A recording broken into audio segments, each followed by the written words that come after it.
Bonjour, bonjour chers étudiants, j'espère que vous allez bien. Donc nous voilà, on va commencer aujourd'hui et je viens de choisir une application qui va faire donc un petit entraînement, comment déterminer le PIB nominal et comment déterminer les indices de valeur, de volume, pourquoi pas chercher l'implicite de prix et surtout calculer le taux d'inflation et le taux de croissance, que ce soit au PIB donc nominal ou bien au PIB réel. C'est très intéressant. Essayez de suivre et comprendre pas à pas.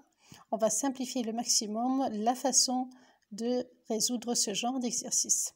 Avant de commencer, je vous invite à bien observer votre tableau qui est donné dans l'énoncé. Donc, il y a des années, comme il y a donc des lignes où il y a des données comme l'indice des prix à la base 2011. Cher étudiant, lorsque tu observes la base 2011, tu détiens donc automatiquement que l'année de base, c'est 2011. On aura besoin après, n'est-ce pas? Donc, c'est très important. Après, on aura au niveau du calcul des indices. Lorsqu'on va appliquer la formule, vous allez donc se rappeler de ce détail. On a la ligne de consommation, dépenses publiques, importation, exportation, investissement privé, subvention et PIB réel.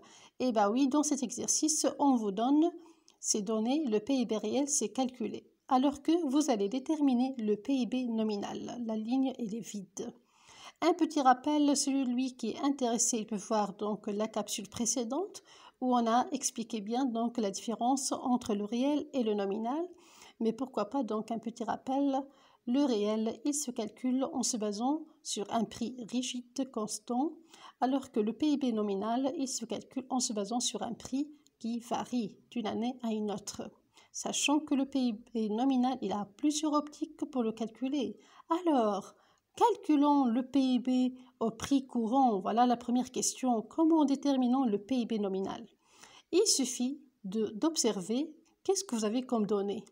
Il a la consommation et comme je viens de dire, donc automatiquement je vais me rappeler d'une optique, c'est l'optique de dépense qui est notée toujours C plus I plus G plus X moins M. L'étudiant doit apprendre la formule correctement parce qu'on remarque qu'il y a subvention et c'est parmi les pièges, donc on ne va pas tenir en compte les subventions dans notre calcul, n'est-ce pas?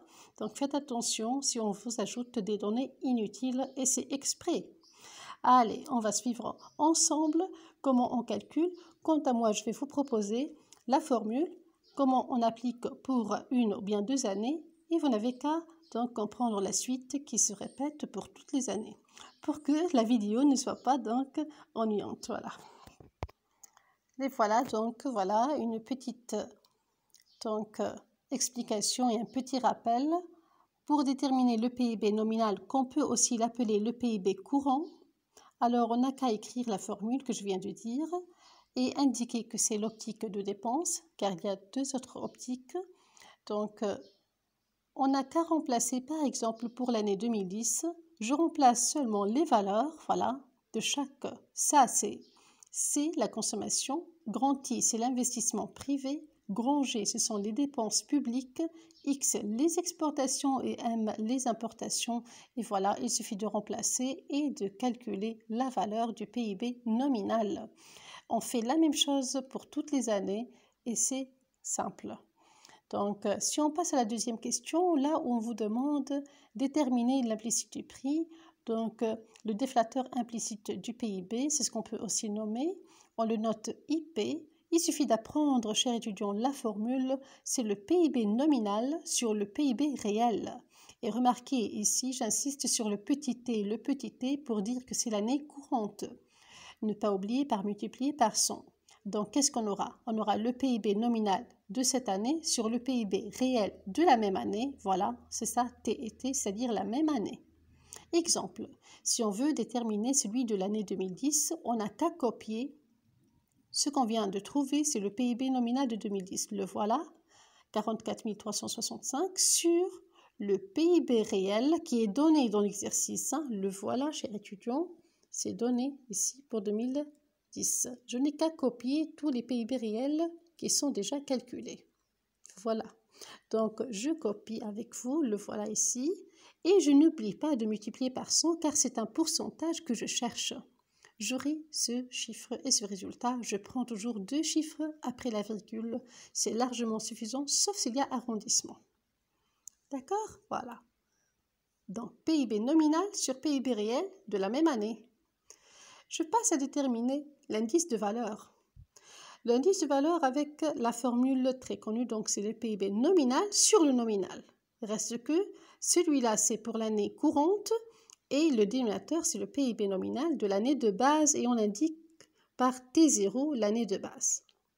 Le PIB nominal de l'année de base avec l'année de base, c'est l'année 2011, comme c'est indiqué dans l'énoncé de l'exercice. Ne pas oublier. N'est-ce pas? C'est écrit ici. Alors, le PIB qu'on va utiliser, c'est celui de l'année de base qu'on a calculé et qui est 47 751. Allez, on applique.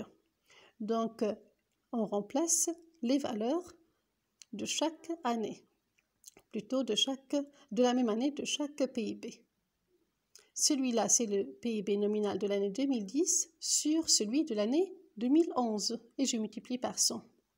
Je fais exprès de vous calculer l'indice de valeur de l'année 2011 qui est l'année de base. Remarquez, et il faut toujours vérifier, donc si on va remplacer, ce sera le PIB nominal sur le PIB nominal, ce sera les mêmes, n'est-ce pas? De la même année, 2011, par coïncidence, parce que c'est l'année de base. Alors ce sera toujours 100%. D'accord? Voilà ce que j'ai voulu faire, donc remarquez à vous. Sinon, les autres années, ça se calcule comme on a fait avec 2010. Gardez le même dénominateur, changez seulement celui de l'année donc courante pour le numérateur. Voilà la formule, comment on l'applique, et c'est simple. Si on passe à l'indice de volume, j'écris la formule, c'est le PIB réel sur le PIB nominal de l'année de base. Donc, réel maintenant sur nominal. Et le nominal, le voilà, on va le trouver, c'est toujours 47 751 qui va nous accompagner au dénominateur. Je n'ai qu'à changer le PIB réel pour chaque année. Et je viens de vous faire 2 exemples pour 2 années et voir la différence. Pour l'indice de volume de l'année 2011, il n'est pas égal à 100%, bien sûr, parce que la formule, ce n'est pas nominal sur nominal, c'est réel sur le nominal, donc 2 valeurs différentes, même si c'est pour la même année. Les 2 valeurs sont différentes. Alors, on aura un autre résultat. Ne pas oublier de multiplier par 100. D'accord? Voilà. Donc, on a déterminé le PIB nominal, le déflateur du prix, l'indice de valeur, l'indice de volume. On passe à voir avec vous donc le taux d'inflation et le taux de croissance. Alors, pour la 5e question, on nous demande de déterminer le taux d'inflation. Tout simplement, je rappelle ici, qu'est-ce qu'une inflation? Alors, c'est l'augmentation générale et durable du niveau général des prix. Donc, si on dit taux d'inflation, ce sera le niveau général des prix. On peut le calculer soit annuel, soit pour une période. D'accord? Donc, le taux d'inflation, si c'est annuel, on n'a qu'à comparer le niveau général des prix pour cette année T et celui de l'année précédente. On le note T-1. Donc, NGPT moins NGPT-1, c'est-à-dire le prix de cette année moins le prix de l'année précédente sur le prix de l'année précédente. Et je multiplie par 100. Comme ça, j'observe dans le tableau et je remarque, s'il vous plaît, au niveau de l'énoncé, qu'il y avait des prix qui augmentent d'une année à une autre. Donc 100, 104, 107, 110, 125, 137. J'arrive alors à faire maintenant la différence entre les 2 premières. On aura pour 2011, par exemple, 104 moins 100 sur 100. Et bien sûr, je remarque que l'augmentation, c'est de 4%. On refait le même travail avec l'année 2012. On n'a qu'à changer les valeurs du niveau général des prix. Pour 2012, ça donne 107. Pour 2011, on a 104. On aura alors 107 moins 104 sur 104 fois 100 et on observe donc un résultat différent. Sinon, ça c'est concernant le taux d'inflation annuel.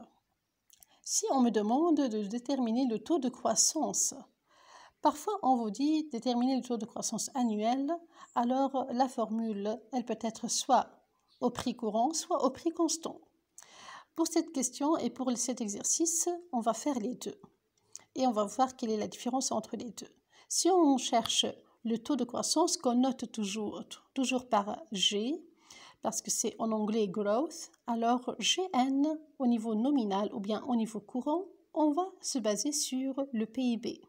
Et je rappelle que la croissance ou bien le taux de croissance, donc ça mesure généralement la variation de la production d'une année à une autre et non pas l'augmentation. Donc ça peut être positif ou négatif, n'est-ce pas? Donc ici, on n'a qu'à se baser sur le PIB qui mesure la production d'un pays, nominal puisqu'on cherche le taux de croissance nominal, moins le PIB nominal de l'année précédente sur le PIB nominal de l'année précédente. Je répète, celui de cette année moins celui de l'année précédente sur celui de l'année précédente et je multiplie par 100. On fait l'application pour 2011, donc celui de 2011 moins le nominal de l'année 2010 et sur celui de 2010. Remarque, est-ce que je peux calculer ou bien déterminer le taux de croissance de 2010? Non. Pourquoi non? Parce que regardez le tableau, je n'ai pas des données pour 2009. Si je vais appliquer le PIB donc nominal de l'année 2010 moins celui de l'année précédente, je ne peux pas le faire parce que je n'ai pas des données. Alors je n'écris jamais égal à 0. Par contre, je peux faire pour les années suivantes. J'espère que c'est clair la remarque. Voilà, donc si on vous donne un tableau, la première colonne et la première année, c'est question de incapable donc de faire. Et jamais, ne noter égal à 0.